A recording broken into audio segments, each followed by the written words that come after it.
So now we've kind of discussed an introduction to derivatives uh, and the fact that derivatives are a difference quotient, which involves a two-sided limit.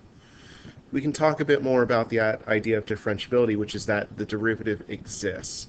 So these are cases where we're not so much concerned with what does the derivative equal, but just is there a derivative or not? Uh, and there are a couple ways of looking at this. The way we're going to be looking at initially is graphically. And this is a concept that goes back to the idea that differentiability implies local linearity. And what that means is if the derivative exists, because of how we find derivatives, it means that if we zoom in really, really, really close, our graph, no matter how curvy it is, will look like a line. So here I have an example of having zoomed in very, very, very close to right about here. And I know that if I draw a tangent, it's going to look like this.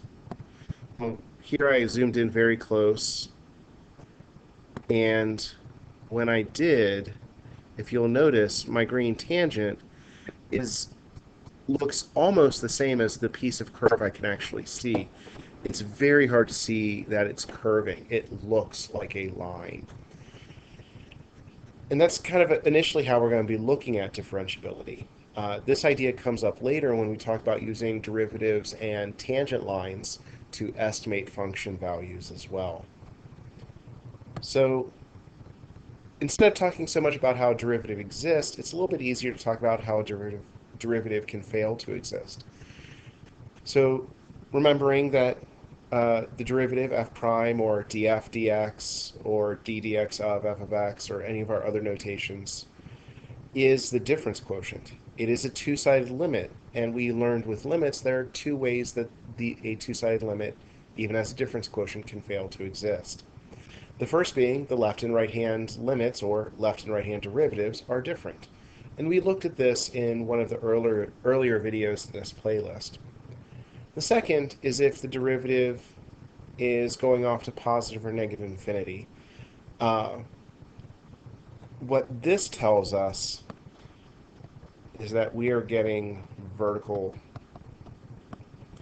because we know that the only line that doesn't have a slope defined for it is a vertical line. But as we approach vertical lines, our slopes are going towards positive or negative infinity. So there are four main places that on a graph a derivative does not exist. The first of which is a corner, and I know, super technical name. So here we're looking at the graph of the absolute value of x, which is a continuous function. But at x equals 0, we have a corner.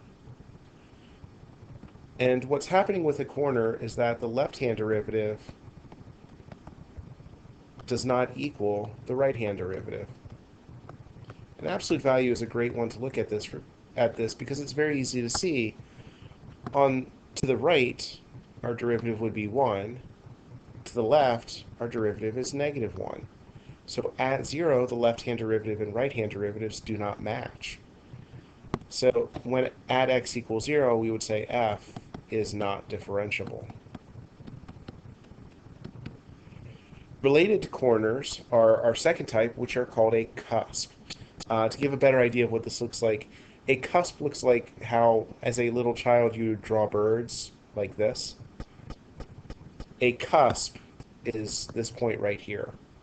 It is the same idea as a corner in that left and right-hand derivatives are not equal. So my left-hand derivative is not equal to the right-hand derivative. And if I look at the example of x to the 2/3, I can see that to the right of 0, I have a positive slope. To the left of 0, I have a negative slope. But at 0, I don't see any 0 slope that I should have a nice smooth transition if I'm going negative to positive. So at x equals 0, I can say that f is not differentiable. Again, f is continuous, as I can see here. I can always raise any number to the 2/3 power, but the left and right hand derivatives aren't the same at 0, so f is not differentiable at 0. You are allowed to use the terms corner and cusp pretty much interchangeably. They tend to get used the same way. The only difference between them is corners are supposed to be made of linear pieces, cusps are made out of curved pieces. But if you mix up those two names, it's not going to hurt you. The third situation is a vertical tangent. This is where our derivative is going to positive or negative infinity. So if I were to go from left to right, I would see, oh, here's a tangent. It's got a positive slope. It's not all that large. But if I move closer, well, now it's more positive. It's getting larger. If I move here, it's getting larger still. And so if I were to actually get to 0 and try to draw the tangent, I would get a vertical line, which, as I already mentioned, does not have a defined slope. So here, our cube root of x is continuous, but f is not differentiable at x equals 0.